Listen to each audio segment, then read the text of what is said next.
We were a big family. I had 4 older brothers and 2 younger ones. I was right in the middle. And my mother was expecting another baby.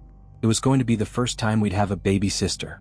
We were all very excited, especially my father. He had always wanted a girl. For some reason, he had already decorated the room she would stay in, and he waited for her arrival with great anticipation. I was 10 years old at the time, so I remember most of it clearly. My father was very attentive to my mother, and some of us became more independent during those days, especially because the pregnancy became high risk at one point. Still, we were all thrilled about the arrival of our little sister. We lived on a huge farm called Pinho in the countryside of Minas Gerais. Each of us had different chores and we were used to that, a relatively normal life for the time. Our parents were loving, although they disciplined us firmly when needed. Everything seemed to be fine. Or at least, I believed we had a life like any other. But everything changed one day. I remember coming home from school, and when I got there, my dad told me we had a donkey now.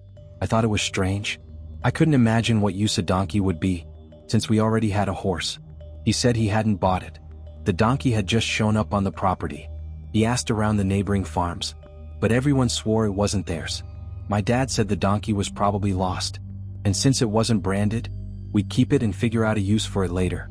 I dropped my school bag and ran to where the donkey was, eager to see it. It looked normal at first, but right away I noticed something strange. The chickens next to the pen where the donkey was kept were agitated. They wouldn't go near the wall shared with the donkey's pen. They were all huddled in a corner, clearly uncomfortable. Still, I was more interested in seeing the donkey. While I was staring at it, my youngest brother, 7 years old at the time, showed up, startling me. He was holding a sticker album my dad had bought for him in town a few days earlier. What he said next made me uneasy. He said he wanted to show his stickers to the donkey. I told him not to be silly, that a donkey was an animal. It couldn't understand or learn anything. But then he said something that wiped the smile off my face. He claimed the donkey talked, and told him it wanted to see the stickers. I was a little scared, I admit, but I figured he was just messing with me. I told him again not to be silly, that if he was trying to fool me it wouldn't work. Donkeys don't talk. He insisted they did. He looked at the donkey and started talking to it, even told me its name was Samuel. He kept calling out to it, asking it to talk, to prove to me that he wasn't lying. But the donkey just stood there. I figured my brother was joking, and told him to stop being so imaginative. Then I left the pen. I tried asking my other brothers if they had experienced anything strange with the donkey, aside from the fact that it had appeared out of nowhere. The older ones avoided the topic, but one of them told me a story. The younger ones also had things to say. Here are the few things I can share about that animal. My oldest brother, who was 12 at the time, told me that shortly after the donkey arrived, he went early one morning to collect eggs from the hen house. It was his weekly chore before school. Everything was unusually quiet, but he didn't think much of it because of the time. He was gathering eggs when he heard a loud bray. It startled him, but he remembered the donkey and kept collecting the eggs. Then, just before leaving the hen house, he heard a voice. He said it was strange, poorly articulated, but he clearly understood it calling his name. Twice. He was terrified. He looked around thinking maybe it was our dad, the only one who might be awake so early. But there was no one. Besides, the voice didn't sound like our father's at all. Trying to stay calm, he heard the voice again. It was now telling him to come closer, saying he was the only one who hadn't come to visit yet. And in fact, he was the only one who hadn't shown much interest in the donkey. He hadn't passed that part of the farm for days. It all clicked in his mind. He turned toward the pen.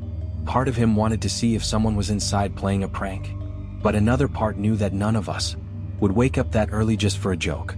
And Dad wasn't the kind of person who'd do that. While he was still deciding whether or not to approach, he saw the donkey peek out of the pen and look directly at him. Everything seemed normal, until the donkey began to smile, showing its teeth. He said it was a disturbing sight, and he ran away, dropping some of the eggs along the way. He didn't care, he just wanted to get away. As he ran, he swore he heard laughter. Not human, but definitely laughter. To this day, even after hearing donkey-like laughs online, he says that in that moment, it felt horrifying. He went to school that day, but couldn't focus. He kept thinking about the voice and the smile. But he felt too old to believe in ghost stories or talking animals. We had grown up hearing stories like that around the fire, but he thought he was too mature to keep believing them. Still, he had no explanation for what happened. He decided not to tell anyone, afraid it would start what Dad called paranoia, when we scared each other with stories. Isaias, my brother a year and a half younger than me, also told me something. He said our youngest brother often claimed the donkey talked to him. He said it shared secrets, and once, to prove it, he revealed one of Isaias's secrets. He had been hiding his bad grades in a locked box under his bed. No one else knew that. Isaias asked him how he knew. The box was locked and no one entered his room. The response was always the same. The donkey told me. One day Isaias wanted proof. Our little brother said the donkey didn't want to talk when others were around, because it might scare them. But Isaias promised he wouldn't be scared and wouldn't tell anyone. So the little one took him to the pen. It was almost dinner time. Isaias was sure nothing would happen, thinking our brother was trying to scare him. He went along. The donkey looked normal. Our brother climbed the rails and started calling him by name, asking him to speak, to prove he wasn't a liar. The donkey just stared. But Isaias said its gaze wasn't normal, not like an animal's. It felt human. He tried to shake off the feeling, and told our brother to stop playing games. But then, he heard a voice. He didn't even look back at the animal. He was sure the voice didn't come from his brother. His lips hadn't moved. He panicked and ran back to the house. Our younger brother followed, not scared at all. He even said the donkey told him not to tell Mom or Dad. And Isaias didn't. He couldn't explain it. At dinner he was visibly shaken. We all noticed. He just said he was tired. I wish I could share more about our youngest brother. He seems to have had the closest interactions with the donkey, but he says he doesn't remember much. His memories are foggy. Though everyone in the family insists the donkey spoke, he can't clearly remember it. He recalls spending a lot of time in the pen, showing it stickers and talking about his school day. He doesn't recall being afraid, but he remembers something disturbing. The donkey would invite him out at night, promising to take him somewhere very special. He always thought it was a dream, but now he's not so sure. He never actually left the house, since our parents had forbidden it. He usually fell asleep before he could try. He also vaguely remembers seeing the donkey standing on two legs. It didn't happen often, but enough that it stuck in his memory. He once thought it was childish imagination, but now he thinks it might have been real. As for me, I only have one clear story to share. It was a Saturday. I woke up early to clean the stables, so I could watch cartoons on SBT later. As I cleaned, the animals grew restless. I'd never seen them like that. They tried to flee. It was chaos, braying, stomping, crashing sounds. And then, a voice called my name. I looked everywhere. No one. I heard it again. It felt like it came from outside. I looked toward the open door, and I saw it. Just for a second. But I saw the donkey, walking on two legs, passing by the doorway. It didn't look at me. Didn't say anything else. I was paralyzed. I hid behind some wooden boards and stayed there, praying for hours. Eventually, my dad came looking for me. I couldn't explain what I saw. I just said I thought I saw something scary outside. He checked and found nothing.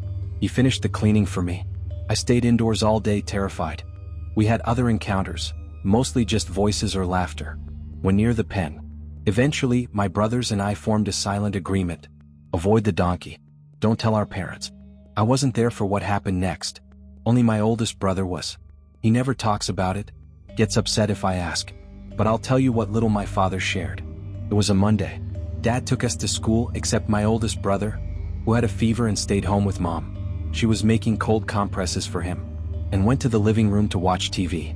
She heard the door open. Thought it was Dad, but it was too soon. She called out. No answer. Then she heard footsteps, weird ones. She got up. The steps led to the kitchen. And there, standing in the middle of the kitchen, was the donkey, on two legs, looking straight at her. Everything about it was donkey, except the hands. She swore they were human hands. Hairless. Well, wrong. She felt the baby kick, a sharp pain. Then she passed out. Later, from the truck, Dad saw someone leaving the house, a shadow far away. When he came in, he found my brother, trying to keep Mom conscious. He had already called for help. But my mother and the baby died at the hospital days later. She told Dad what happened. The police investigated, found no suspects. They didn't believe Dad, and even suspected him. But his alibi held. Dad sold the farm for a fraction of its value. He couldn't bear to live there anymore. Our family was never the same. My siblings drifted away. Dad never remarried, and drowned himself in alcohol. He died a few years ago, still blaming himself. To this day, I don't know what we allowed into our home. Please like and subscribe if you're enjoying the story.